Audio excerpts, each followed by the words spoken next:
सुंदरकांड भाग 2। जब राह में सुरसा खड़ी थी समुद्र की विशाल लहरों के ऊपर, आकाश को चीरती हुई एक अकेली आकृति उड़ रही थी। वह कोई साधारण वानर नहीं था, वह राम का दूत था, पवन पुत्र हनुमान।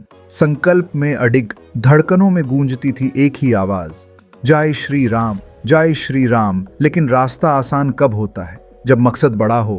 और तभी आकाश का रंग बदलने लगा, सागर की लहरें रुकने लगीं और सामने प्रकट हुई एक विशाल आकृति, सुरसा, नागों की माता। उसका मुख इतना बड़ा कि पहाड़ उसमें समा जाए। उसने हनुमान का रास्ता रोका। रुको वानर, उसकी आवाज गूंजी। देवताओं ने आज मुझे भोजन दिया है और वो हो तुम।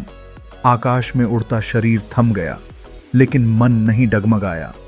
हनुमान ने उसे देखा, न डर के साथ, न गुस्से के साथ, बल्कि सम्मान के साथ। हे माता, वे बोले, मैं श्री राम का काम करने जा रहा हूँ। सीता माता की खोज पूरी करके लौटते समय आपकी आज्ञा का पालन करूँगा। अभी मुझे जाने दीजिए। पर सुरसा टस से मस नहीं हुई। कभी कभी जिंदगी भी तो यही करती है ना। जब हम बहुत ज़रूरी काम पर निकलते हैं, तभी अचानक कोई सुरसा सामने आ खड़ी होती है। ना वो हमें जानती है, ना हमारी मंशा समझती है, बस रास्ता रोक लेती है। सुरसा ने कहा, मैं नहीं मानूंगी, तुम्हें निगलना ही होगा। अब वहां शक्ति का युद्ध हो सकता था। हनुमान विशाल थे, वो चाहें तो आकाश हिला दें, लेकिन वो लड़े नहीं। सुरसा ने अपना मुख फैलाया, 1 योजन, फिर 2, फिर 10। हनुमान ने भी अपना आकार बढ़ाया, 2 गुना, 4 गुना, 32 योजन तक। यह कोई अहंकार नहीं था, यह एक सम्मानजनक उत्तर था। और फिर एक पल में हनुमान ने स्वयं को लघु रूप में बदल लिया, इतना छोटा कि वो चुपचाप सुरसा के खुले मुख में गए और उसी गति से बाहर निकल आए। हवा फिर से बहने लगी, आकाश हल्का हो गया। सुरसा ने मुस्कुराकर कहा, जाओ वानर, जिस काम के लिए निकले हो उसे पूरा करो। क्यों?